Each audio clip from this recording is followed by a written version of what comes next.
আজ অনেক দিন বাদে আপনাদের সাথে দেখা হলো। মাঝখানের এই কয়েকটা দিন মনটা খুবই ভারাক্রান্ত ছিল। কিচ্ছু ভালো লাগছিল না। কিন্তু মনের কথা মনে চেপে রাখলে মনটা আরো খারাপ লাগে। তাই ভাবলাম আপনাদের সঙ্গে শেয়ার করে যদি কিছুটা হালকা হতে পারি। নমস্কার, আমার নাম মৃণাল সেন। শীতের দুপুরে খাওয়া দাওয়ার পর একটু রোদ পোহাতে কার না ভালো লাগে। শীতের এই নরম রোমান্টিক রোদ গায়ে মেখে বসে থাকতে থাকতে মনটা একটা অদ্ভুত আমেজে ভরে যায়। আর এই একা একা রোদে বসে থাকতে থাকতে খানিকটা নিজেকেও খুঁজে পাওয়া যায়। সারাটা দিন কাজের চাপে বিভিন্ন লোকের সঙ্গে মেলামেশাতে যেটা নিজেকে পাওয়া যায় না। আমার বাড়ি হচ্ছে কি ঝাড়খণ্ডে, কিন্তু কর্মসূত্রে আমাকে থাকতে হয় পশ্চিমবঙ্গের একটা গ্রামে। ছুটি পাই কিন্তু বাধা ছুটি। যেদিন ছুটি নেব তার দুদিন আগের থেকে মনটা খুবই আনন্দে ভরে যায়।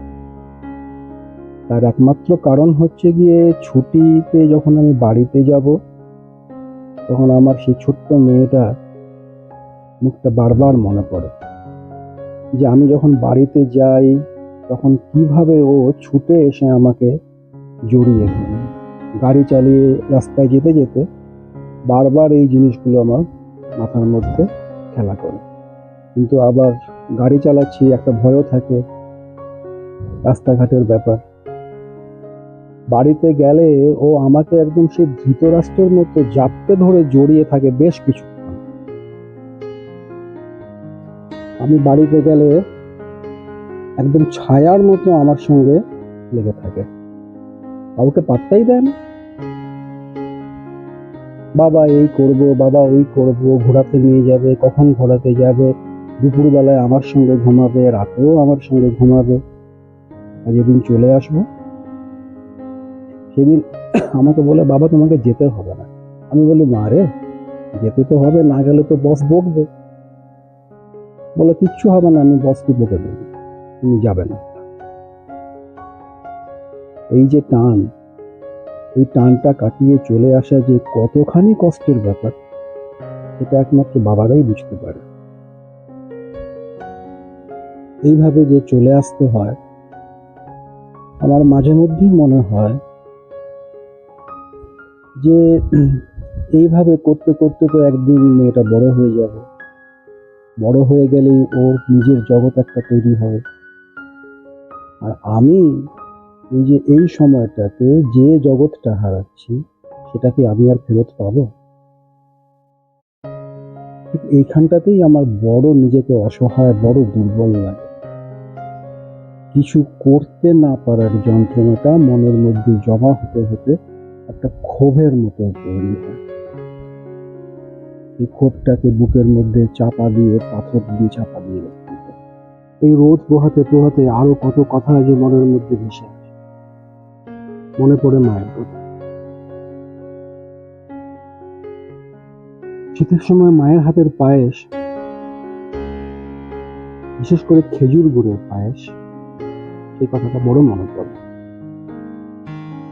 এখন তো আমি ওখানে থাকতে পারি না, মাও বানায় না। বানায়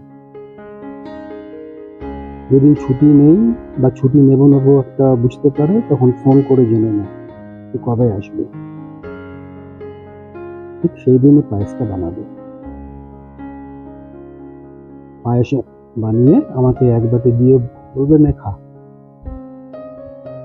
আমি যতক্ষণ খাবো ততক্ষণ আমার পাশে চেয়ারে বসে থাকবে। বয়স হয়ে গেছে, কষ্ট হয় বানাতে, তাও বানাবে।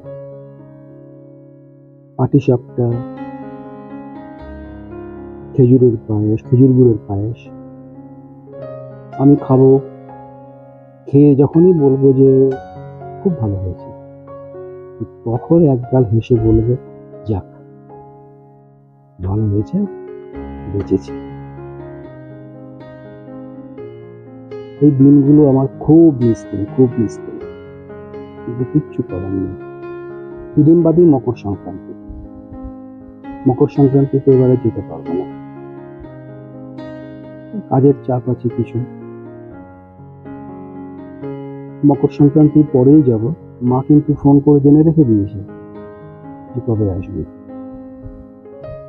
আমি জানি যে কেন জিজ্ঞাসা করবে। খালি মাকে একটু বলে দিয়েছিলাম, মা এবারে কি খুবই অসুবিধা হবে পায়েস বানাতে?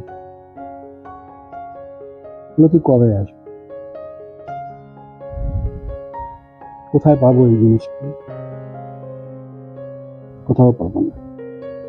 এবারে বন্ধ করছি, আর কারণ অফিসে যেতে হবে, টাইম হয়ে গেছে, খুঁজে বেড়াচ্ছে আমাকে।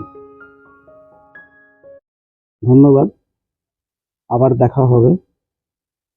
আপনারা ভালো থাকুন, সুস্থ থাকুন। নমস্কার।